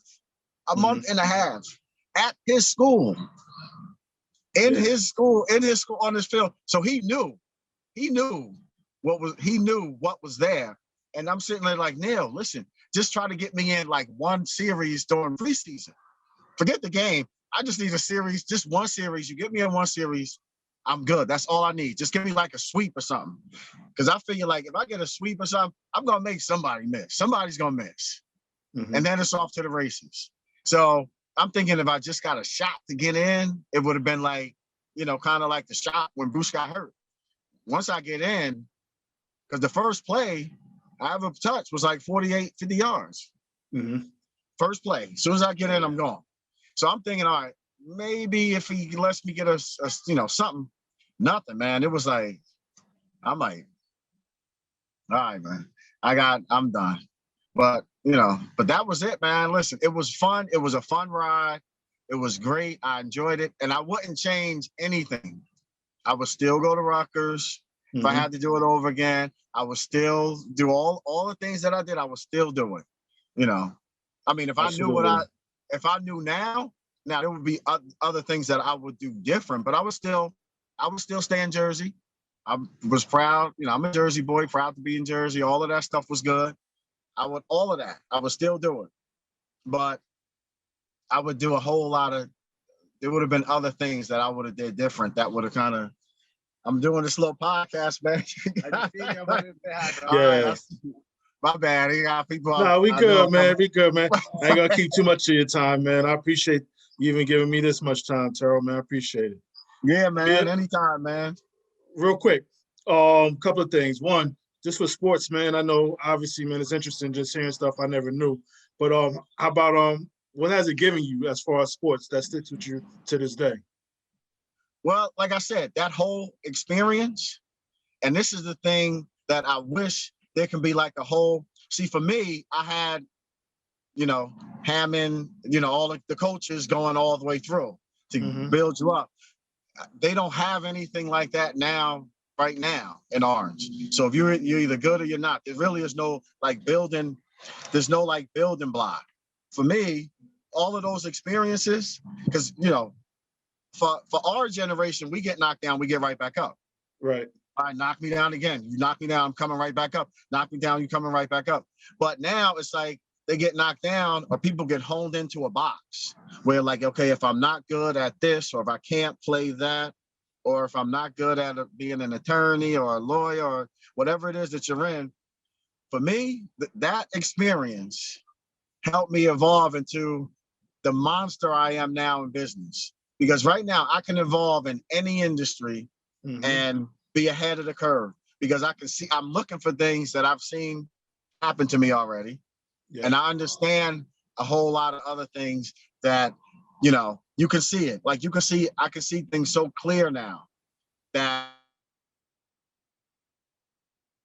you know, the sports, that whole sports thing, all of the bad stuff, even though it was bad, you know, people's like, oh, you didn't make it in the NFL, you didn't do this. I don't care about that because right now I'm stronger now with all of the failures, going through all of that stuff. Even though at the time I was like, you know, cursing everybody out, going crazy, this and that. But right now it's like not even close. It's like that whole sports, and it wasn't so much the accolades, it wasn't the awards or the rushing, none of that. It was all of the failures because I didn't understand those fail. I'm sitting there like, wait, I'm getting punched in the face and I didn't even do anything.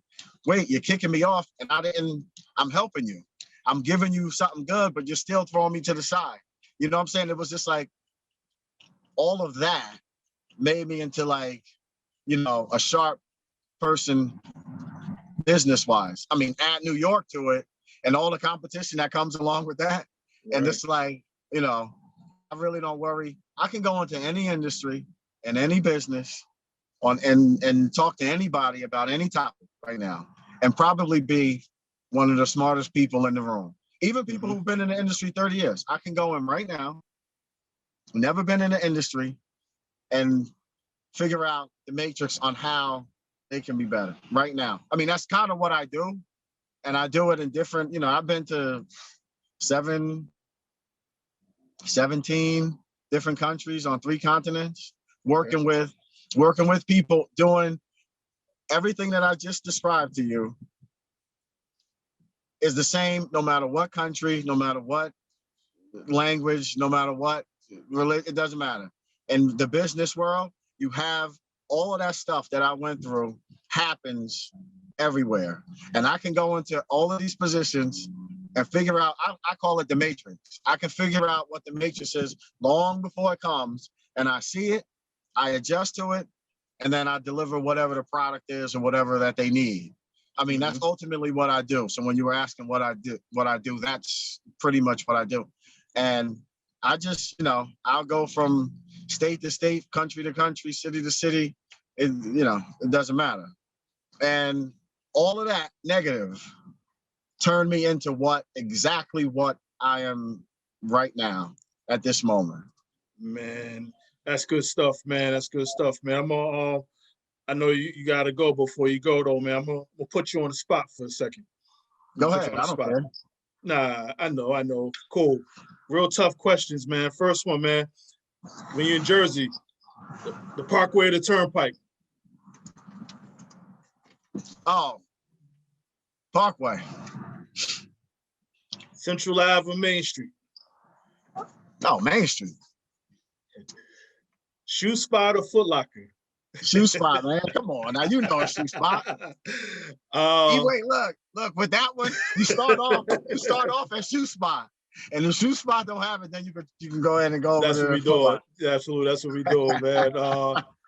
Yeah, that night out, man. You going to 88 or the Mint? It all depends. What year was it? We're gonna go back. So 90s, 88 or the Mint.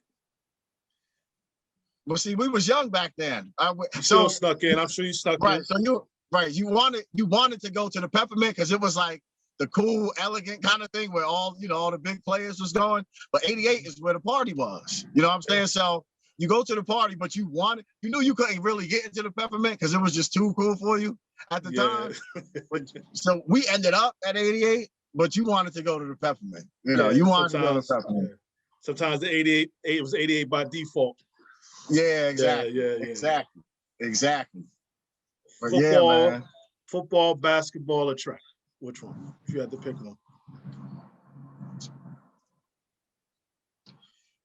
Based on my skill set? Just in general, if you just say which one you prefer, football, basketball, or track. See, I'm better at, I'm obviously better at football than either of the other two. Although I think I could have been a really good track. I could have been pretty good in track, but because of the skill set, you got to pick football. Okay. I mean, got to. I mean, I was like D2, 1AA, basketball. Football, it was like, there was no limit. There was no limit. Track, I don't know, because I never really competed track on a college level. But I saw enough at Penn Relays to know the boys is moving, man. Yeah. They can run. Speaking, I'm gonna get back to the next questions, but before I forget, with that football, man, real quick, Star Legend did some nonsense a few years ago. I don't know if it got to you about the whole 30 backs in 30 years nonsense, and your name was completely left off, which I thought was a damn travesty. Well, I don't know if you even heard about that, but it was best high school backs in like 30 years. Star Legend. I don't know who the writer was, but once I didn't even see your name on that, damn it, just threw the article away, man. Yeah, and that's why I said, and that's what I was telling you about stuff like this, talking about it. Yeah. Cleon didn't even know Cleon didn't even know I was on this team. He didn't even know I started. That tells you all you need to know. That tells you everything. And the thing is like, but see, like I said to you, I didn't respect, that whole era of Robert Cole and them, because we didn't actually see them play. Mm-hmm. So I kind of get it a little bit. We respect the Mikes and all them because we went to the games. We know we saw them play. We don't know, So I say this to anybody, high school, college. I can't say pro because I didn't play pro. Okay. I never carried the ball pro. But I'll say this, high school, if you want to go back to the videotape and go carry for, because see, some people go by yards, some people go by, touchdowns, some people go by this. If you take the amount of carries I had my senior year, whatever that number is, you take those same 30, whoever they are, I don't care, the same 30 backs, give them the same amount of carries and see how them yards add up. If you want to go by yards. If you want to go just by skill set, do I even have to say it? I'm with you, man. I'm with you. I'm in college, in college, I got videotape. So you got videotape. So you put any college player and you put their highlight against my highlight tape. I mean, I'm looking at the NFL now, and the quarterback from Baltimore. Jackson, Lamar Jackson. Man, they getting all souped up over I'm like, man, that was Tuesday. I was doing them moves in practice. And the NFL's going crazy. Oh, look what he did. Look what he did. But again, I know he's a quarterback, so that's why it's special. But if you look at what each person actually did on video and you see, if you put the videotape up, and that's why I stay quiet. They can say the top 50 and they don't mention me. They can say the top, I don't care. But if you put the video up and you put my highlight tape against anybody's highlight tape, I really don't have to say nothing. I don't got to say too much of anything. No, absolutely, man, absolutely. And even with that being said, as I go on with the questions, it kind of falls into this, man. Best game you ever played, any sport, any level, best game you ever played. The best game I ever played was Virginia Tech at Virginia Tech. Okay. And the reason why it was the best game is because they beat us. It was like 37-32, right? And this was my sophomore year. I think it was my sophomore year. And they had the number 1 defense and they were ranked like number 3 in the country. And their whole thing, there was a whole bunch of articles saying there's no way, Willis is going to get through this defense. No way he's going to do this. So I was the backup.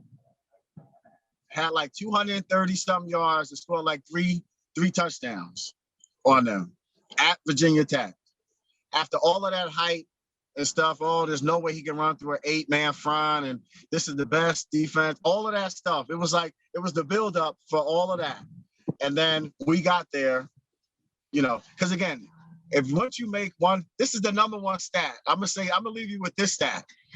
And if any of those people who wrote the articles about the 30 backs and all that other nonsense, and they didn't put me in, from the time I touched the grass, from junior year, senior year, first year, second year, third year at Rutgers, if I carried the ball 3 times in a row on any level, it was either a first down or a touchdown. Okay. Period. The end. That's the only stat I need to say. You can go back from the time my junior year and senior year, freshman, sophomore, and junior year in college. If I carried the ball 3 times in a row, no matter who we played, no matter what anything, it was either a first down or a touchdown. Yeah. And the second stat is I never called timeout because I got tired. Those 2 stats are the 2 stats I'm most proud of. You never saw me hit my helmet because I'm tired. All right. Never came out. Now the coach might have took me out because he wanted me out. I don't know, but I never ever once. Again, junior year to the 3.5 years in college, carried the ball 3 times. It was either first down or a touchdown. And the second was I never called timeout because I was tired. So go down that list of those 30 players or top college players or whatever. Show me 30 people who did that. And then come talk to me. And then come talk to me. Right. Exactly. But yeah, you can't go. It's hard to go back because people forget stuff. If they don't see it, they don't, all that stuff. I know. Best team you ever been on at any level? I think the best, in high school, it's different because in high school is one group. But my senior year in high school, the football team, that was by far the best, even though we went further in basketball and we went further in track and field. The football team, I think skill-wise, was probably the best. In college, I would say my freshman year at Rutgers. Okay. The kids that was there that came in, not just the kids that came in, but the other sophomores who were there that didn't get a chance to play that you will never hear about and never know about because they never even got a chance. I think that team had more talent. We could have won 2 national championships with that talent if we had a coach. If you go back and look at that roster, it was nuts. It was just pure. I'm talking about pure skill, pure skill, not the stats and all that other stuff.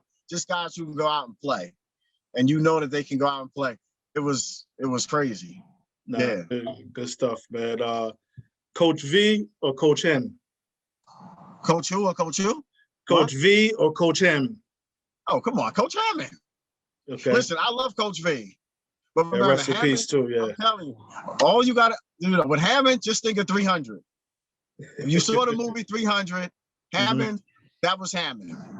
Okay. Right now, I'll bring Hammond in. I was trying to get Hammond into Rutgers. Okay.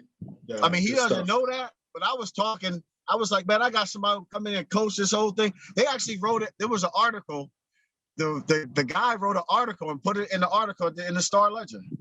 Okay. Yeah, because this is when I was bugging out, and I was like, all of that stuff, and I'm like, man, I got a coach right now that could come in and coach everybody, and we'll be national. I was doing all that, at that time, and I said, Hammond. I said we can bring Hammond up here right now because they was like, oh, who's going to do this and who's going? I said I got a coach right now, come in and do it. And the reporter wrote it, and then I forget what it was. Might have been my sophomore year. Yeah, check it out, man. Yeah. What are the top 5 athletes you've seen out of Orange? Whether someone that didn't necessarily play high school or someone that did play high school. I'm not going. Anybody who I never saw play, Mm-hmm. I can't really comment on because I never saw him play. Okay. Now, there's a lot of athletes who you heard about, just like I'm an athlete someone heard about in Orange, but the guys in the 2000s and on never saw me play. So, but who I saw play, the top 5? Your top 5, yeah. Now, when you say athlete, are you meaning in one sport, or you mean just pure athlete? Nah, we could go. We go by sport. Okay, so in sport, I never saw anybody better in basketball than Mike, and the reason I say that is because he had all pieces to the puzzle: handle, shooting, and he could fly. You know, so he got. There's really not much you can do. Not much you can do with that. Mm-hmm. All right. And then you had obviously football, Mr. Willis, not even close. Because you can't defend, and the reason why is because you can't defend speed and quickness. Okay. And I had both. I was just as fast left and right as I was straightforward. So if I got past you, or if I got a step, you might as well just put 6 on the board. Yeah. I mean, it was even in college, it was like that. And you can't really defend speed. So in football, but then it goes to, you want 3 more? Now give me one. Give me one more. See, let me see. Because remember, you got a lot of guys who went, like Tariq played football and basketball. Mm-hmm. Alan Mack played football and basketball. You had, there was a lot of guys who was just good in one sport, but they didn't go into the other one. You know what I'm saying? So, just from like Stan played football, he was good. Right. That was it. Mm-hmm. You know what I'm saying? He didn't, Stan was good, but I would have to say who I saw play from the 80s to the 90s, who went both way. I said, with Mike with basketball, clear. Me football, I would say I got 2 more. I would say Mac, and I would say, I got to stick with Colgate. This is I'm about to say you and your Colgate boys. Listen, that's right. Listen, this is going back to Colgate.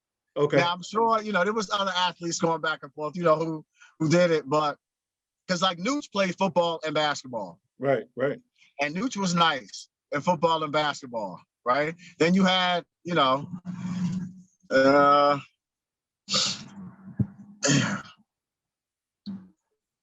but I'm sticking, I got to stick with Colgate though. Okay. I got to stick with Colgate. But I would say like, even my brother, I would put my brother in there because he played football and basketball, but he didn't play because he didn't play. You know what I'm saying? But people who went to play in school, are you just talking about pure athletic skill? Athletic, that's it. Yeah, they don't necessarily have to be accolades or nothing. They didn't have to go to school or any other stuff. That's what I saw. In Orange. Yep. In Orange. All right, so I'm gonna put 2. I'm gonna put 2 in basketball. Okay. Cause see, I saw Robert Cole shooting from half court when I was like 10. So long before Kerry came. So I'm gonna put Mike. But see, Robert Cole couldn't jump like Mike. Mm-hmm. And that was the thing. Mike will shoot a 3 on you, and then before you know it, it's like, where's Mike? He above your head coming down on you, like boom, before you even know what's going on. Yeah. But Cole was like, I'm gonna put Cole and Mike in the same category, right? But then you got Omar Coop. Yeah. Because will put you lights out with the, listen, let me do this. Let's do this with the bundles. Because it's hard to do something like that because you got a lot of guys. If you say Robert Cole, now you got to go to Tynes and the rest you of always them. You always gonna leave somebody out. That's the fun of it. That's the fun of it, though. I mean, somebody's gonna get left out. I mean, so it's not on purpose. No. I'm gonna do it this way. So make it easy, so that because if you say you say who was the best athlete that I've ever seen, mm-hmm. All right, including myself, I'm only gonna pick one. I'm gonna pick me, and I'm gonna tell you why. Because from basketball to football to track to swimming to tennis, if I go in there, I'm gonna be competitive, no matter which one it is. All the other ones, they'll be good in their sport, and they be, But if you put an athlete is different from, you playing football, basketball, track and field, baseball, soccer. An athlete can go into any sport. I'm like a hybrid. Like a hybrid, you can just go into any sport, and even if you're not the best, you are highly competitive at that sport. Right. And it's not even close. It's not even close as far as that's concerned. Like you probably took, yeah, and you took my next question, because I was going to ask you, are you the best athlete ever in Orange High? I would say me. Okay. And I'm not saying that being cocky or anything. I'm just saying it because it's just the truth. I mean, if you can name me just name me two people who went two sports that was better than me. I know, we're gonna put a stamp on it right there. We ain't even gotta get into all of that. Oh, okay. I'm just saying. I just wanted to ask you. Just two. And my last one. What would this Terrell tell the senior in high school, Terrell? What advice would you give him? What advice would I give him? I would tell him, knowing what I know now and where I am now. See, all the failure. That's right. All the, you know what I would say? I wouldn't talk as much crap. Okay. At those levels, to people. And when I say talking crap, it's not like I'm better than you talking crap like just being like a wild child. Yeah. Uncontrolled. I would say just hone it in, take your lumps for a minute, because everything is going to work itself out. Yeah. That's what I would say. Because at the time, you screaming, hooting and hollering, going all over the place. Now people are looking like, what's going on? And then before you know it, if I wasn't who I am, I could have easily fell through the cracks like 3 or 4 times. But because of who I am, I just kept rising and kept going and kept, I would say, shut up. Sometimes you're going to have to take a couple of lumps and then just kind of go from there. And that's what I would say to the senior in high school. Good stuff, man. And exactly. Before we bounce, man, I wanted to share this with you. I've been asked periodically, not even because of this, but just throughout the years, like who's the best football player like I seen coming up. Hands down, it was you. And I think even besides that, obviously, relationship that we have, from middle school, going to middle school, and obviously being in the same grade, I veered off and went to Immaculate. You stayed at Orange. And I know just watching you, and I mentioned earlier when I got a chance to see you your junior year, where you pretty much just exploded on the scene. It was a sight to see. And I think I speak for a lot of people in regards, whether it was football, whether it was track, whether it was basketball. I mean, you brought a lot of joy to people. You talk about Colgate, because I know that's near and dear to you. Just think about even those folks that's from North Essex Ave, Day Street, Center Street, you just name it, like the joy you brought to that neighborhood, and particularly, definitely Orange, obviously statewide and even nationally. But I just want to particularly talk about Orange, because obviously that's where we're from. And I think and I just want to say, man, like I said, I appreciate everything that you gave, as far as out there. I mean, obviously, a star was born. I mean, when you got going, man, like I said, it was just a joy to sit there and watch, and obviously even to be your teammate when it was all said and done, both for our last high school games up there in Giant Stadium. I couldn't have been more flattered, man, as far as whether it was you and us. Obviously, I know Jason, but I think just to be two boys from Orange, just kind of out on that stage as far as just kind of culminating our high school careers, man.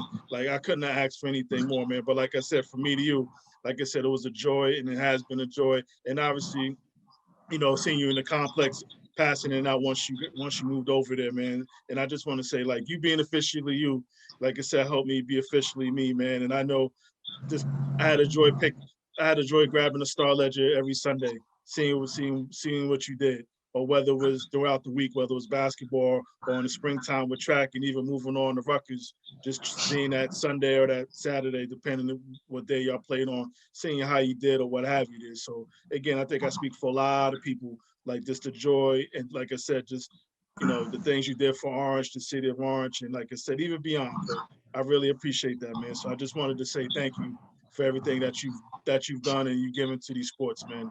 I really appreciate it. Yeah, man. Thank you, man. I don't, that's why I didn't mind coming on, talking to you, because what you're doing, is also going to help a lot of people too, man. Because if you got people that hear stories from different people going back, it's almost like a playbook. So you can have the young kids that can go and look at these interviews that you're having with different people from different eras talking about good and bad. Right. And, you know, maybe they can, you know, learn. But I want to just say one more thing. There's a couple, but there's one in particular. I'm good. What's up, man? Yeah, what's up? Listen, no, there's one in particular, like, because this is one player who never got any press at all. And he was the one that literally like started the whole thing with Terrell Willis. And that was Clayton Wilbur. Because Clayton was the one, listen, if you went to the game that my junior year when we were playing Clifford Scott, that last play where I scored the touchdown, Clayton was the one that threw that block. And if Clayton don't throw that block, I don't know if I would have made the guy miss or not, but I know it wouldn't have been, maybe it would have, maybe it wouldn't have, I don't know. But I know because of that block, it was like an easy touchdown and he got no play, none. Yeah. And that was messed up for a long time. So Clayton, I don't know, you know, what's going on, but I'm shouting you out if nobody else did. Even though it might be a little late, but you know, as you know, there was a rough, rocky road you just heard, but I'm shouting you out because that block is really what started, like, you know, a whole lot of stuff. That victory put the fire in like the whole team. Yeah. So if we lose that game, who knows what kind of season we would have had. You know what I'm saying? Coming up. But because we won that last game, it drew everything together like that. Seriously, it was nuts. It was crazy. But yeah, so Clayton, my man Clayton, I don't know where you are, but I see you if nobody else does. Nah, good and stuff, Clayton is not from Colgate. All right. Clayton is from the other side in Orange part. Okay. But I'm still shouting him out because, like I said, real recognize real. And when it comes to skill and talent, we can argue with each other from orange to orange, but nobody else can. So I can talk junk to you, but I ain't gonna let nobody else talk junk about you. But you know what I'm saying. But listen, nobody ever said anything. He got no nothing. It was messed up. But you know, like I said, crazy things happen all the time. But I'm giving Clayton a well-deserved late shout out. My boy Clayton from the other side, non-Colgate. All right, and I'm still give you a pass, Clayton, even though it's not Colgate. It's my man, you know. But yeah, it was stuff like that. But like I said, a lot of guys fell through the cracks, man. Right, you're right. You know what I'm saying? A lot of them. It's a lot of talent went through the cracks, man. It's crazy. But yeah, Ed, this is good, man. What you doing? I'm proud of you, man. What you're doing, because this kind of platform, especially that people can kind of go back and see what's going on. Because all of the stuff that you hear different people talking and they got their own story. People don't know the backstory to a lot of these stories. And now you got young kids who are just going to college or maybe a senior. They're like, well, what happens with this? They can literally go right here to something like this that you're doing and stay within. And there's enough people from Orange who've been through enough scenarios that will give them, you know, a nice guideline straight throughout. You know what I'm saying?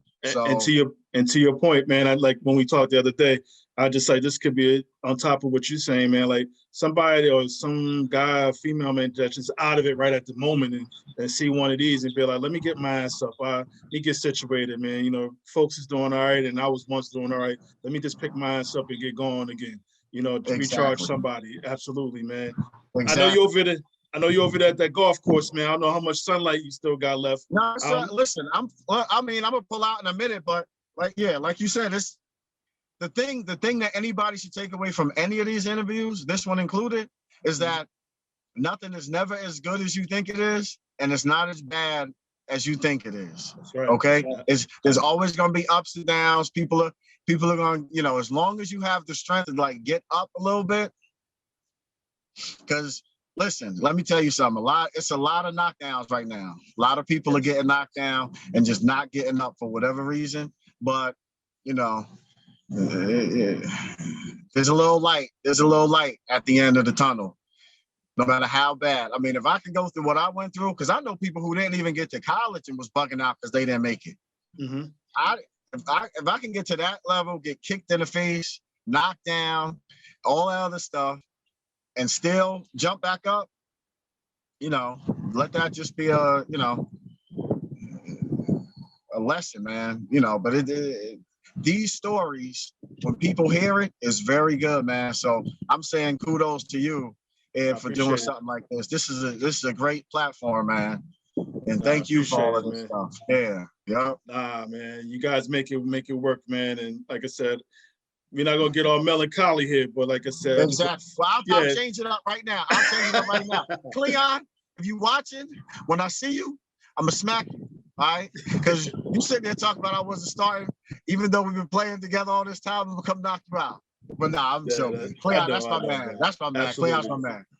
Absolutely. Yeah, man. So go ahead, man. Listen, if you need anything else, just let me know, man. I'll be around. You know, you want to get a bunch of people on or something like that? You know, we can have a multi-conversation with people. Totally, you know? Totally. Absolutely, man. I definitely keep that in mind. Only thing missing is our boy, man. You know, ironically, it's his birthday today. And it's his birthday. Oh, I know, man. Yeah, I know. Man. Anthony Walker, man. Yeah, I miss him, man. I miss him. Oh my goodness, Anthony Walker. I know. Yeah, man. Man. Let's see what we can do, though, man. So, go ahead, man. Small world, like I said, man. We'll be in touch one way or another. All right, let me get out of here. I'm already. You pushed me all the way past the hour, man. It's 5 o'clock. Man, you know, you start talking about yourself, you can't stop. Yeah, so definitely, Terrell, we'll talk. Sherman. Huh? I said no doubt. We'll talk. All right, I see you. Good looking, man. All right, family. All right, later. All right. Yeah, good stuff, man. Just be able to just, you know, kick it with Terrell, like I said, known each other for years. And just to hear him talk, hear some stuff I never knew in regards to how things turned out for him, but definitely even some jewels that's up in there, man, just the perseverance and how he took those lessons and just, you know, continue to, you know, do well for himself. Proud of him, totally proud of him, man. To next go round, put my hand over my heart. That means I feel you. Yeah.